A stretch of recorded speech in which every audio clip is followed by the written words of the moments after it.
오늘 같이 은혜를 받으실 말씀의 본문은 출애굽기 20장 13절과 신명기 5장 17절 두 군데가 되겠습니다. 출애굽기 20장 13절, 신명기 5장 17절.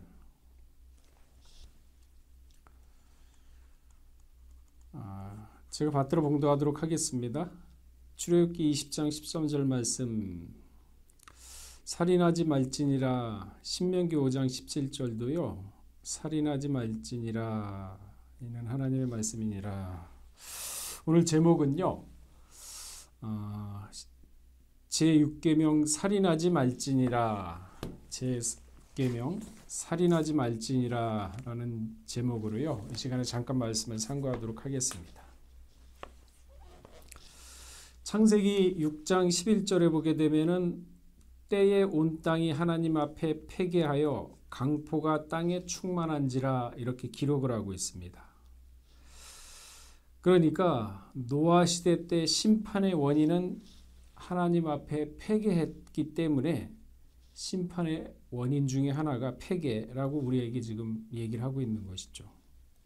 패개, 무너질 패자에 괴, 허물어지다 괴자입니다. 그러니까 부서지고 무너지고, 무슨 얘기냐? 이 세상에 윤리나 도덕, 그 다음에 선, 진리, 이 모든 것들이 다 무너지고 부서진다, 그런 뜻입니다. 오늘날 이 세태를 한번 보세요.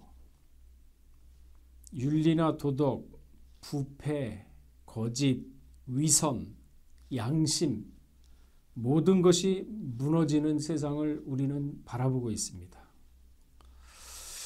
공동번역에는요, 창세기 6장 11절에 뭐라고 써 있냐면은 하나님이 보시기에 세상은 너무나 썩어 있었다, 부패했다는 얘기죠. 그야말로 무법천지가 되어 있었다, 이렇게 기록하고 있습니다. 표준 새 번역에는요, 하나님이 보시니 세상이 썩었고 무법천지가 되어 있었다, 이렇게 얘기를 하고 있습니다. 맞습니다. 지금 세상은 법은 있지만은 법이 없는 무법천지의 세상을 우리가 살고 있습니다. 모든 것이 다 무너졌어요. 선과 정의, 가치관이 다 무너져 가고 있습니다. 폐괴하고 있죠. 전도서 9장 18절에 보게 되면요, 한 사람이 많은 선을 패괴케 하느니라 그랬습니다. 많은 선을 무너뜨린다, 그렇게 기록하고 있습니다. 근데 지금 세상을 보면은 선인이 많습니까? 악인이 많습니까? 의인이 많습니까? 사악한 사람이 더 많습니까? 당연히 악인이 훨씬 많고 사악한 사람이 훨씬 많은, 비교도 할 수 없을 정도로, 선한 사람하고 비교도 할 수 없을 정도로 더 많은 시대를 우리는 살아가고 있습니다. 그렇기 때문에 우리는 점점 숨죽이고, 그러니까 믿음의 성도는, 의인은, 마음이 올바른 사람은 점점점 말소리를 내지 못하고 숨을 죽이고 살아가는 세상이 되고 있습니다. 한 사람이 많은 선을 패괴케 하는데 수많은 악인이 선이 가만 놔두겠습니까? 선을 다 흐트러뜨리죠. 심판의 원인은 패괴였다고 분명히 얘기를 하고 있지만, 또 다른 한편으로는 마태복음 24장 37절에서 40절에 보게 되면요, 노아 때는 먹고 마시고 장가들고 시집가고 있었으며 홍수가 나서 저희를 다 멸하기까지 깨닫지 못하였으니, 이렇게 얘기를 하고 있습니다. 먹고 마시고 장가들고 시집가고, 이것은요, 사람들의 육체적 쾌락 중심의 삶, 그러한 인생을 지적한 것입니다.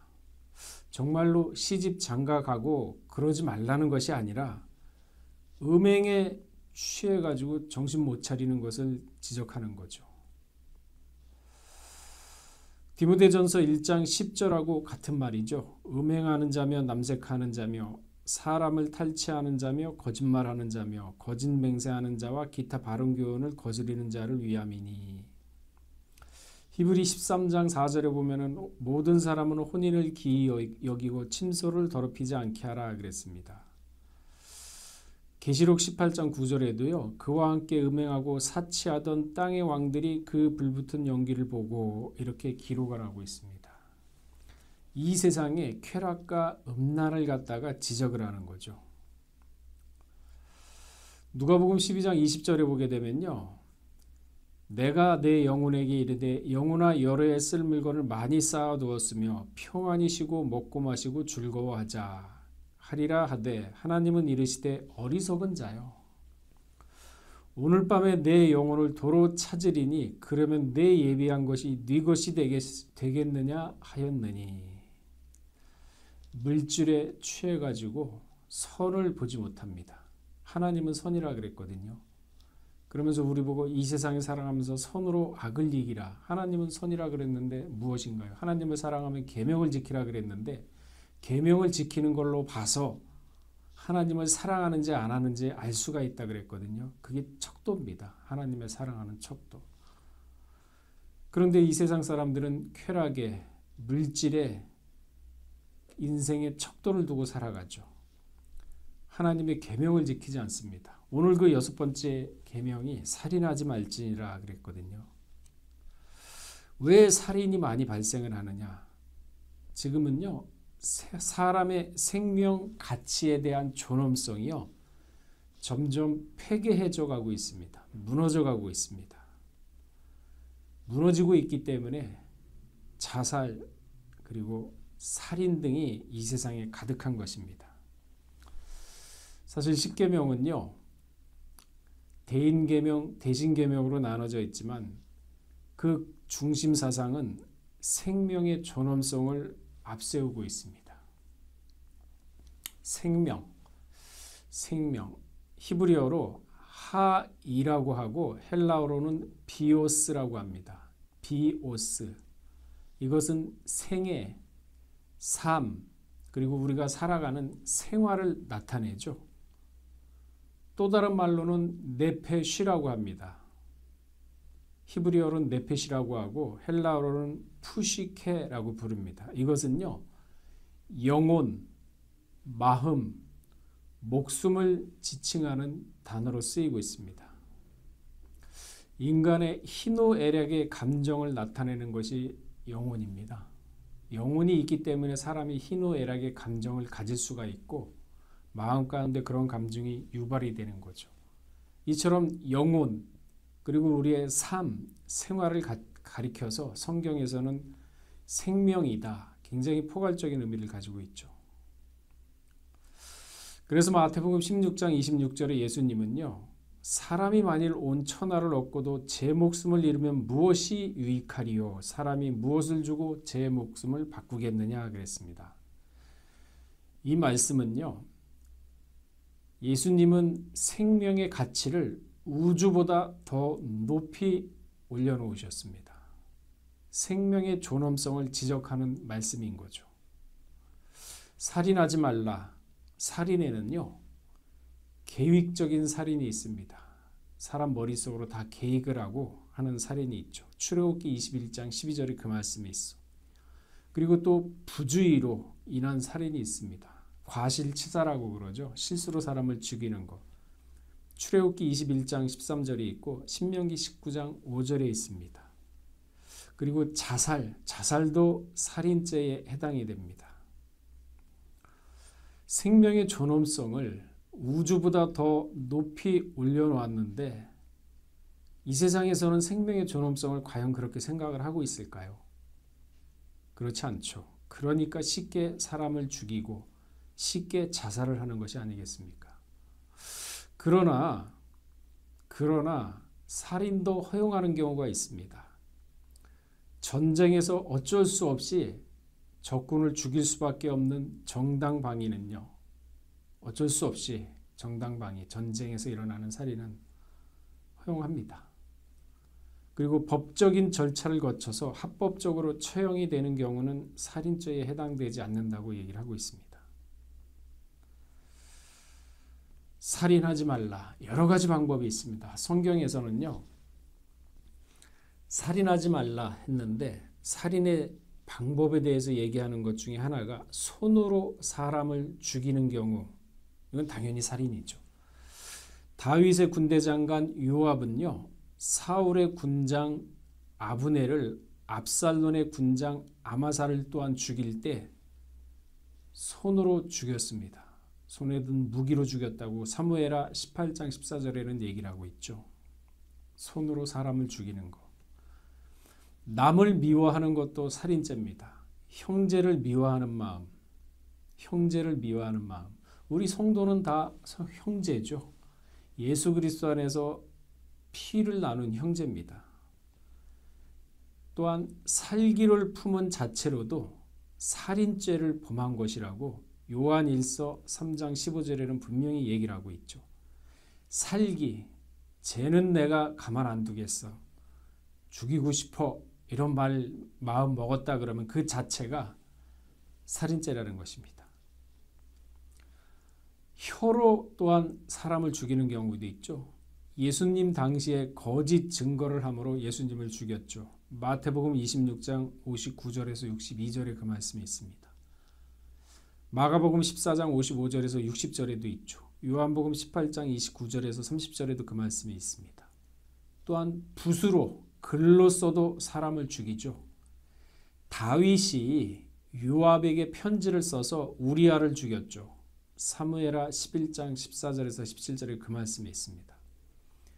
음모를 꾸밈으로 죽이는 경우도 살인죄에 해당이 됩니다.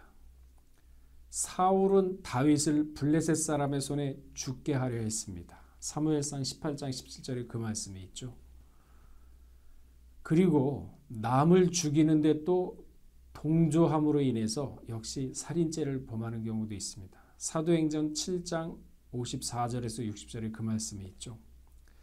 사울이 스데반을 죽일 때 옷을 맡아줌으로 인해서 사울의 죽임을 동조를 했죠.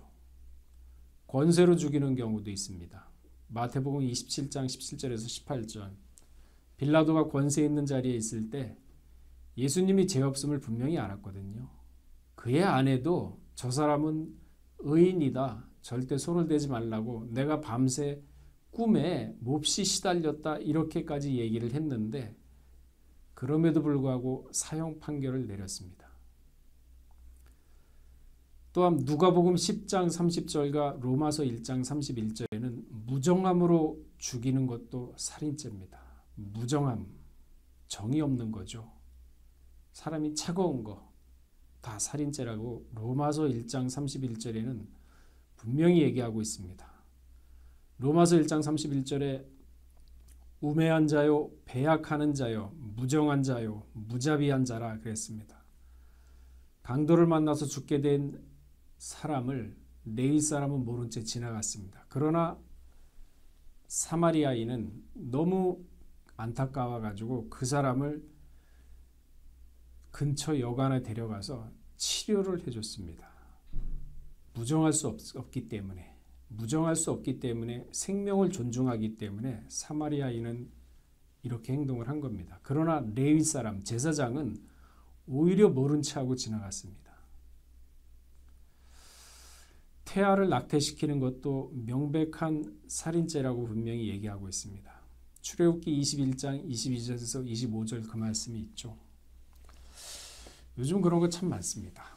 가족 계획의 일환으로 뱃속에 태아를 죽이는 행위, 결혼 전에 남녀 간에 서로 좋아서 임신해가지고 어쩔 수 없이 태아를 낙태하는 행위, 다 살인죄라 그랬습니다.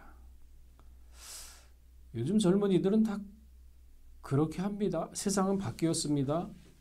다들 그렇게 잘 살고 그렇게 살다가 연애하고 그러고 시집가고 장가가고 잘 살고 있습니다. 현실이 그렇습니다. 목사님 너무 고리타분하지 않으세요? 그런 얘기하는 사람이 있어요. 그러면 세상이 변하면 성경의 진리의 말씀도 변해야 합니까? 변함이 없는 것이 진리인데 성경 말씀이 세상에 따라 변한다면 그게 진리인가요? 왜 성경을 자기 자신한테 맞춰서 살려고 합니까? 내가 진리인 성경 말씀에 맞춰서 살아야 되는 거 아닌가요? 마지막 때는요. 디모데후서 4장 3절에 때가 이르르니 사람이 바른 교훈을 받지 아니하며 기가 가려서 자기 사욕을 쫓을 스승을 많이 두고, 여기 자기 사욕이라고 분명히 얘기하고 있거든요. 자기 사욕을 쫓아서 스승을 많이 둔다는 얘기는 그 사욕대로 쫓아간다는 얘기입니다. 사욕, 헬라어로 이디아 에피디미아인데 개인의 사적인 욕심이나 자기 이익만 차리는 욕심을 뜻하는 겁니다.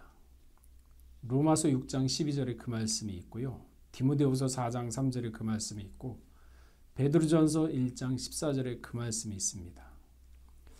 개정판에서는 사욕을 욕심으로 표현을 했습니다. 미가서 7장 3절에 그렇게 표현이 되어 있거든요. 이와는 별개로 또한 한문사전에서는 사욕이란 뭐라고 얘기하고 있냐면은 관능적 욕망, 골로새 3장 5절 그 말씀이 있죠. 그리고 영어 성경 NIV에선 이를 성욕으로 표현했습니다. 믿지 않는 사람이 그렇게 산다고 해서 믿는 사람들이 이방을 쫓아 산다면 그게 믿는 사람인가요? 아니잖아요. 계시록 11장 1절에서 2절 말씀 보면요. 또 내가 지팡이 같은 갈대를 주며 말하기를 일어나서 하나님의 성전과 제단과 그 안에서 경배하는 자들을 청량하되 성전 밖 마당은 청량하지 말고 그냥 둬라. 왜? 이방인에게 주었은즉 저희가 거룩한 성을 42달 동안 짓밟으리라. 이방인에게 주었답니다. 이방인은 벌써 성전 밖에 있기 때문에 하나님이 심판 대상으로 삼아버렸어요. 그 심판 대상을 믿는 사람이 쫓아가면 어떡합니까? 귀에 스승을 많이 두어서 사욕을 쫓는다. 그런 사람은 중심이 없게 되거든요. 삶을 살아갈 때 흔들림이 많습니다. 갈등이 심합니다. 그래서 너희는 배우고 확신한 일에 분명히 거하라 그랬거든요. 흔들림이 없고 그러한 사람이 반석 위에 집을 짓는 사람이죠. 마음으로부터 지키는 십계명, 이것이 바로 하나님이 보시기에 옳은 행실입니다. 마음으로 지키면 생각이 바뀌죠. 생활이 바뀝니다. 이것이 바로 세마포를 입는 행위인 것이거든요. 우리는 이방 사람들하고 다릅니다. 그러니까 나중에 이방 사람들이 우리를 미워한다고 하지 않습니까? 왜? 빛이기 때문에. 어둠이 빛은 싫어하거든요. 근데 그 미움을 받으면 받을수록 선한 일을 행하면 할수록 하나님의 말씀을 지키면 지킬수록 비난과 비판을 엄청 받습니다. 그러나 그 비난과 비판으로 인해서 우리의 이름이 생명책에 기록된다 그랬습니다. 모험해볼만 하잖아요. 이생이 다냐? 내세가 분명히 영원한 내세가 있느냐?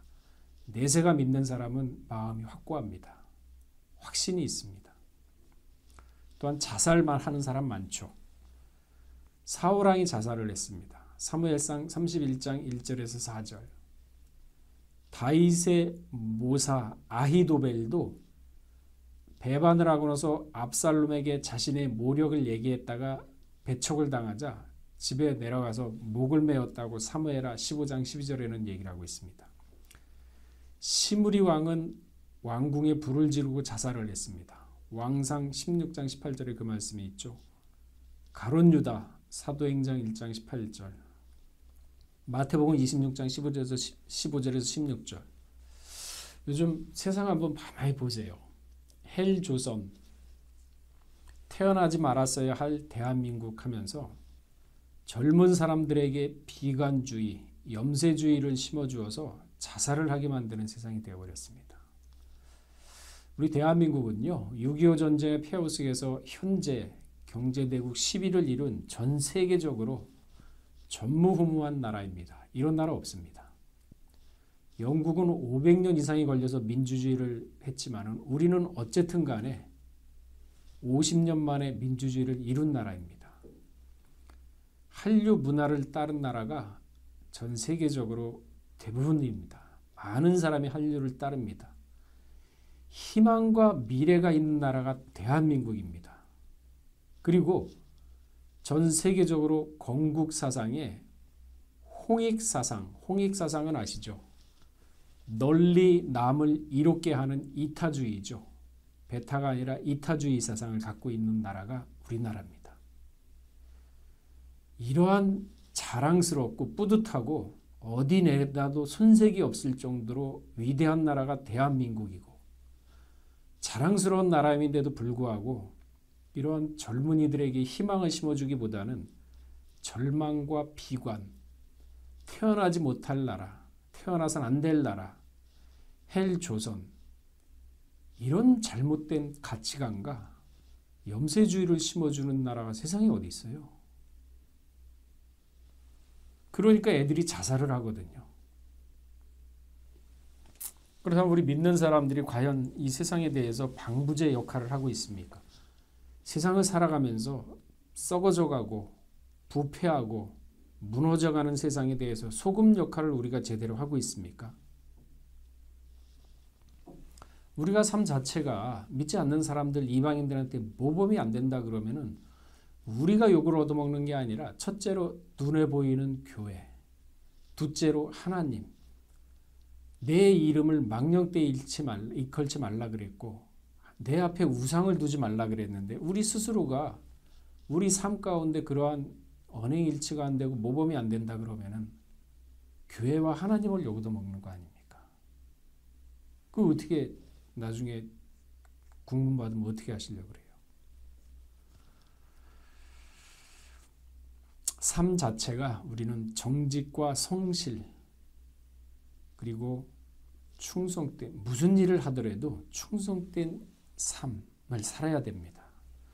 말과 행동이 일치를 하고 그러므로 인해서 다른 사람을 만나더라도 이방인을 만나도 저 사람은 신뢰할 수 있다. 저 사람은 믿을 만하다. 저 사람의 얘기는 진짜 거짓이 없다. 이러한 그리스도의 향기를 내뿜는 삶을 우리는 살아야 되거든요. 그게 바로 이 세상에서 소금의 역할을 하는 것입니다. 나의 생활은 생명이라고 아까 말씀드렸지 않습니까? 영혼도 생명이라고 얘기했고 삶도 생명이라고 얘기했고 내 생활도 생명이라고 얘기했고 이러한 나의 생활과 삶을 통해서 이방인이 영향을 받고 회심을 하게 만드는 그것이 바로 전도거든요. 요즘 주보 가지고 돌아다니면 전도 안 됩니다. 당신만 잘 믿으세요. 이렇게 얘기합니다. 얼마나 기독교가 신뢰를 잃어버렸으면 이런 얘기를 하겠습니까? 우리 한 사람 한 사람 자체가 우리 생활 가운데서 전도란 그거거든요. 우리 생활 가운데서 우리 삶 가운데서 말로 행동으로 남에게 선을 끼치는 것 그림으로 인하여 그 사람이 회심을 하게 만드는 게 그리스도의 향기면서 전도거든요. 에스겔 3장 8절에서 11절에 뭐라고 얘기하고 있습니까? 인자야 내가 네게 이른 모든 말을 너는 마음으로 받으며 말씀을 마음으로 받으라 그랬습니다. 잠언서 4장 23절에도 마음을 다스리라 그랬죠. 사람이 희노애락의 감정을 가져다 주는 건 영혼이라고 얘기했고 영혼은 곧 마음입니다. 그 영혼을 좌우로 치우치지 않기 위해서는 희노애락의 감정을 조절하면서 그러면서 하나님의 말씀을 마음 가운데 새기면서 귀로 듣고 11절에 사로잡힌 내 민족에게로 가서 그들이 듣든지 아니 듣든지 그들에게 고하여 이르기를 주 여호와의 말씀이 이러하시다 하라. 이게 우리 삶이에요. 옳은 행실이고 그 말씀입니다. 에스겔 33장 8절에서 9절에 보게 되면요. 내가 악인에게 이르길 악인아 너는 정령 죽으리라 하였다 하자. 내가 그 악인에게 말로 경고하고 그 길에서 떠나게 아니하면 그 악인은 자기 죄악에서 죽으려니와 내가 그 피를 내 손에서 찾으리라. 그러나 너는 악인에게 경고하여 돌이켜 그 길에서 떠나라고 하되 그가 돌이켜 그 길에서 떠나지 아니하면 그는 자기 죄악 중에서 죽으려니와 너는 내 생명을 보존하리라. 맞습니다. 하나님은 우리를 제사장 삼았습니다. 제사장의 나라로 또한 대한민국을 삼았습니다. 그 사명을 감당해야 할 부분이 평강제일교회입니다. 그렇다 그러면은 우리가 어깨가 그만큼 무겁거든요. 우리가 이 세상을 죄악을 덜어내고 밝은 빛으로 인도할 사명이 있습니다. 근데 그 사명을 너무 가벼이 여길 때가 너무나도 많거든요. 분명히 마지막 크신 날에 그 악인의 죄악을 우리에게서 찾는다 그랬습니다. 그런데 네가 네 사명을 다했다 그러면은 너는 죄가 없으려니와 그 악인이 그 말을 듣고도 너의 말을 듣고도 돌이키지 않으면은 그 악인은 자기 심판을 받는다 그랬습니다. 이게 바로 우리가 사람을 갖다가 심판할 수 있는 권한이거든요. 우리가 말씀을 안 전하고 그리스도를 안 전한다 그러면은 그 사람들이 모르죠. 삶 가운데서 우리가 행동으로 안 보여준다면 그 사람은 변화가 안 되죠. 그럼에도 불구하고 그 사람이 변화가 안 되고 회심을 안 한다 그러면 그 사람 책임이에요. 그래서 아까 그렇지 않습니까? 그들이 듣든지 아니 듣든지 그들에게 고하여 이르기를 주 여호와의 말씀이 이러하리라. 우리 각자 한 사람 한 사람이 삶 자체가 하나님 말씀의 기준이 됩니다. 그러한 자부심 가지셔야 돼요. 하루아침에 됩니까?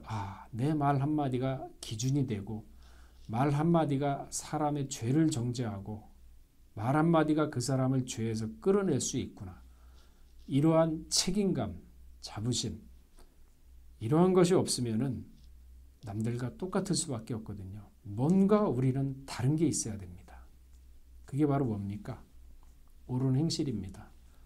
십계명은 우리의 삶 가운데서도 우리의 마음을 먼저 관여하는 마음에까지 영향을 미치는 그러한 계명입니다. 십계명을 올바로 깨닫고 마음 육비에 새겨서 그 말씀대로 사는 자체가 옳은 행실인 겁니다. 그게 바로 세마포거든요. 왜? 행실이 다르니까. 행실이 다르니까 그걸 세마포로 하나님은 인정을 하시겠다는 겁니다. 오늘 살인하지 말지니라 이거는 제7권에 바로 6번째 계명 살인하지 말지니라 하는 그 내용이 다 포함되어 있는 내용입니다.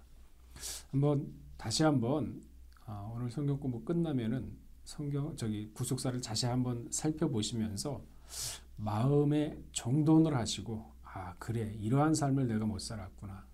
이러한 삶을 한번 살아보자 하면서 각오도 하고 결심도 하면서 어제보다 나은 오늘, 오늘보다 나은 내일 그러면서 그 말씀대로 살고자 하면서 오늘 하루하루 말씀대로 행했을 때 유다서 1장 20절 말씀처럼 그게 바로 믿음으로 쌓는 거거든요. 그 믿음의 터가 있으면 믿음에서 믿음으로 이르고 2배에서 4배 그러는 가운데 흔들림이 없이 끝까지 말씀을 가지고 나간다 그러면은 생각이 바뀌고 마음이 바뀌고 삶이 바뀝니다. 그게 바로 그리스도의 장성한 분량까지 오르는 발판이거든요. 자, 오늘 살인하지 말지니라 한번 우리가 주의 말씀을 성경 말씀을 참고해 봤습니다. 우리 잠깐 기도하겠습니다.